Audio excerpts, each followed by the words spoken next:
आगे ले थोड़ा आगे ले। ओके ओके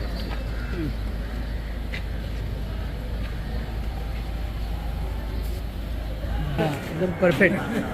हे तर सगळ्यात चांगलं आहे. ए मोबाईल मोबाईल मोबाईल मोबाईल पीछे सारे प्रेम में तुम्ही आले.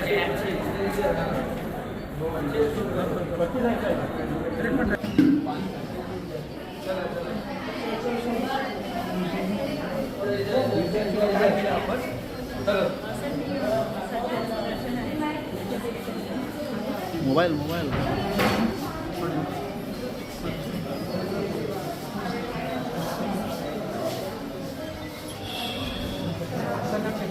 हमारे थांब थांब थांब आप पुढे नको पुढे नको भाई फोन करतो हो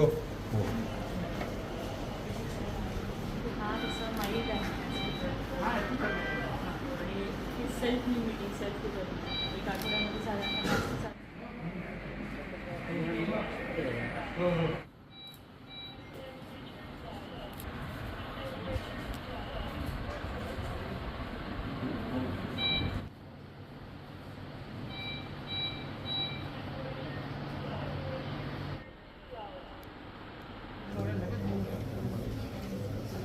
चल बाहेर. डायलिसिस चालू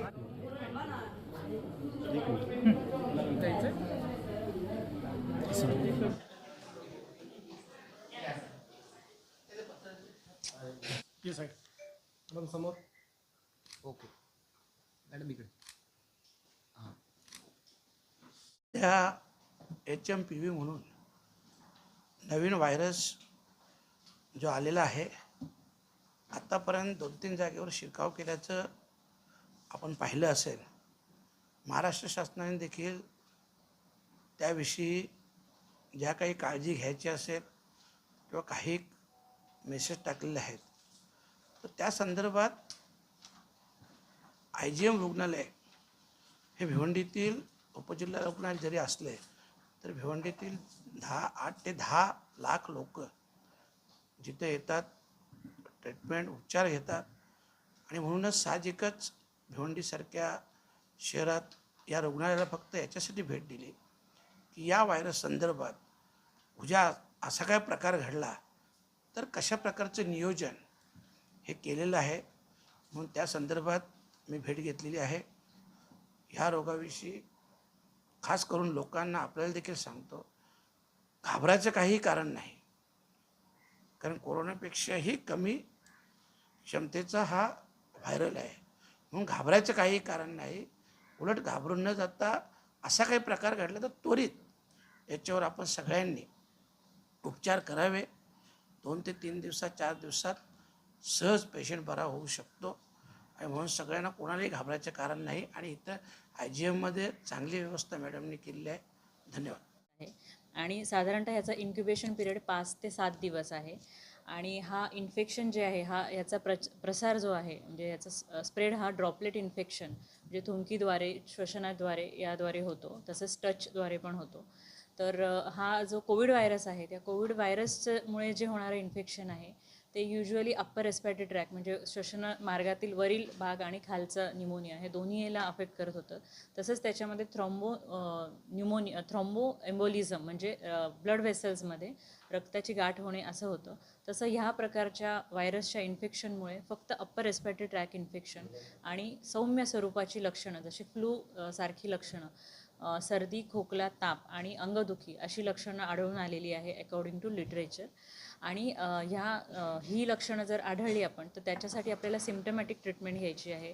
म्हणजे जसं की ताप असेल तर तापाच्या अनुषंगाने, सर्दी असेल तर सर्दीच्या अनुषंगाने अशी ट्रीटमेंट घ्यायची आहे. आणि मी नागरिकांना तुमच्या माध्यमातून आवाहन करू इच्छिते की असा व्हायरस इन्फेक्शन याच्याने घाबरून जाऊ नका.